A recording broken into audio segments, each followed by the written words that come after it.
better effect on metabolic syndrome and the low glycemic was affected less, you might think they would at least get an amber for that point, but they don't. They get a green. So that's all very distressing.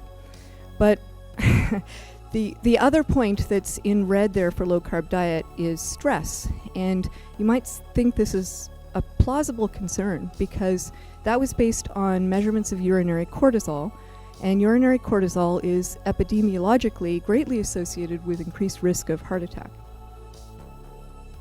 So I looked into, well, let's just look at what the press release says, first of all. So they said, this is how they stated this. The very low carbohydrate diet produced the greatest improvements in metabolism, by which they mean specifically markers of metabolic syndrome. But with an important caveat, this diet increased participants' cortisol levels, which can lead to insulin resistance and cardiovascular disease.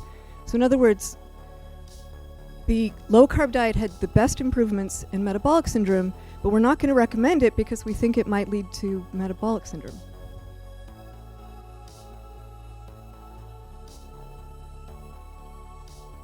I just don't find this very persuasive.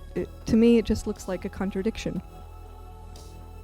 The markers that they were measuring for metabolic syndrome were triglycerides, HDL, and insulin sensitivity itself.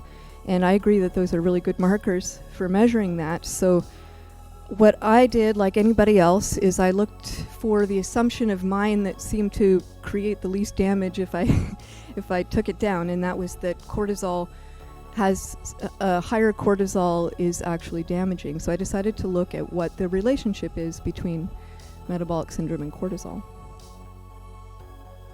I had already seen an argument about cortisol, which it was mistaken because it's based on this mistaken idea about blood sugar regulation.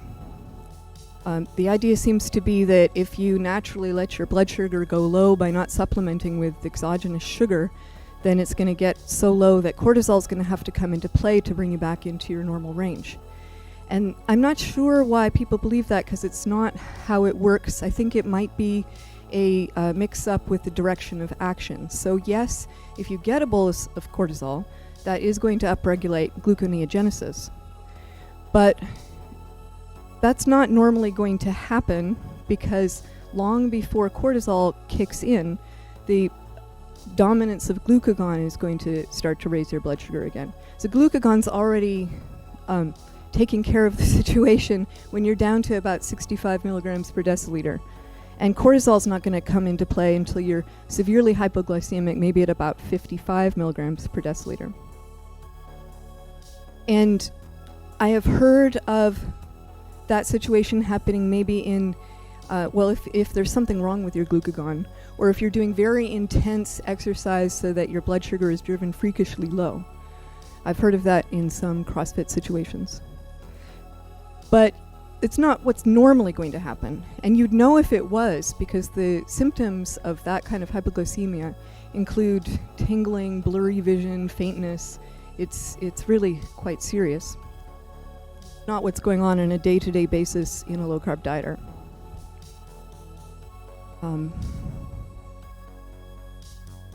So I looked at the paper to make sure they weren't making that mistake, and they weren't. There really were higher levels of urinary cortisol. And so I decided to look at what's going on in cortisol and metabolic syndrome. And that's a suitably complex topic, and this is only one little snapshot of it. I put a link to my website at the bottom because there are references for the different things I'll be talking about right now on my website there. But what I'm showing a picture of is basically we have cortisol and cortisone, which is the inactive form. They are converted back and forth by this enzyme at the top, 11 beta HSD. And the conversion from cortisone to cortisol is called the regeneration pathway. And then all these other metabolites that you're seeing come out of enzymes that are one-way functions. So if they go there, then they're destined for clearance. And you can measure these metabolites in different fluids like urine, blood, and saliva, and you can measure them at different times of day, and you can measure the enzymes themselves in tissue.